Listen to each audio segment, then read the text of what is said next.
हम अरुण कुमार गौतम अपने सबके प्रणाम करी थी। और आज हम अपन लिखल एगो बेटी के शिक्षा गीत लेके ली है।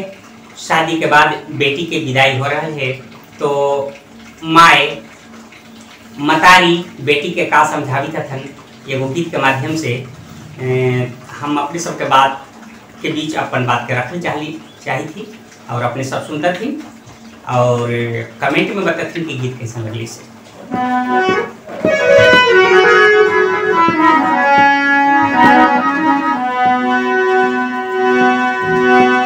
अब तो दुलर तीन बेटी भेला सासुरही तेना मानिले हूँ माये के बात बेटी हमार मानिले हूँ माये के बात बेटी हमार। अब तो दुलर तीन बेटी भेला सासुरही तेना मानिले हूँ माये के बात बेटी हमार मानिले हूँ माये के बात बेटी हमार।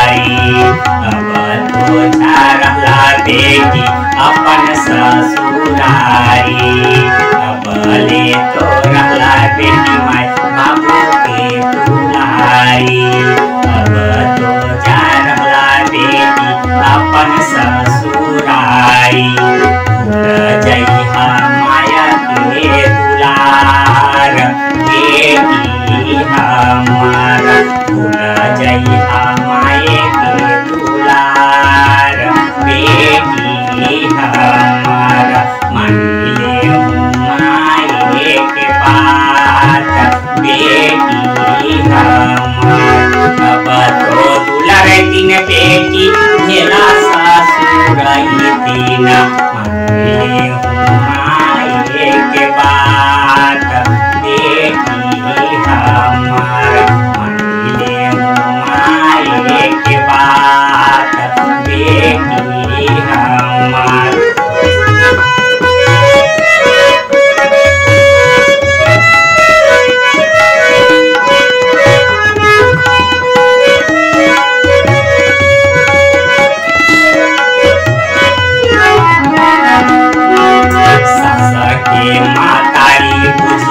ससुर जी के पिताजी पति जी से प्यार करिहा ना चिंताजी सस के मातारी पूछिहा ससुर जी के बाबूजी पति जी से प्यार करिहा ना चिंताजी करिहा सबके आदर सत्कार बेटी हमार करिहा सबके आदर सत्कार बेटी हमार मानिले हूँ माये के बात बेटी हमार। अब तो दुलर तीन बेटी भेला सासुरही तेना मानिले हूँ माये के बात बेटी हमार मानिले हूँ माये के बात बेटी हमार।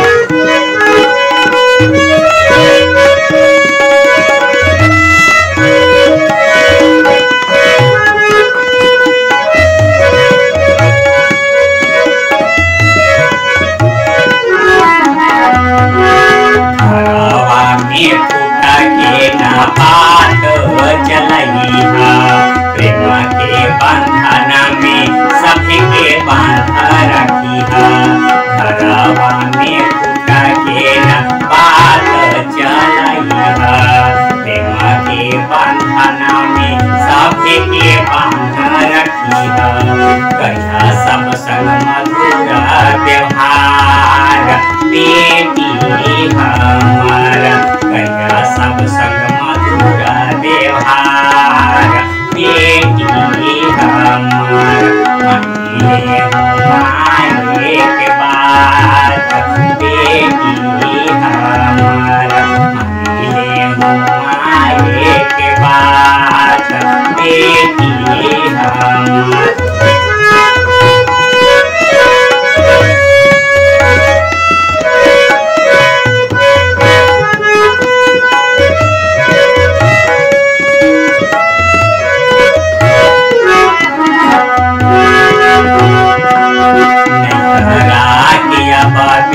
की चिंता न करिहा, ससुराल में रहिहा विकास के बात करिहा, नैहरा के अब बेटी चिंता न करिहा, ससुराल में रहिहा विकास के बात करिहा, रखिहा तो निरमल विचार बेटी हमार, रखिहा तो निरमल विचार बेटी हमार, मांगिले माई के बात बेटी हमार।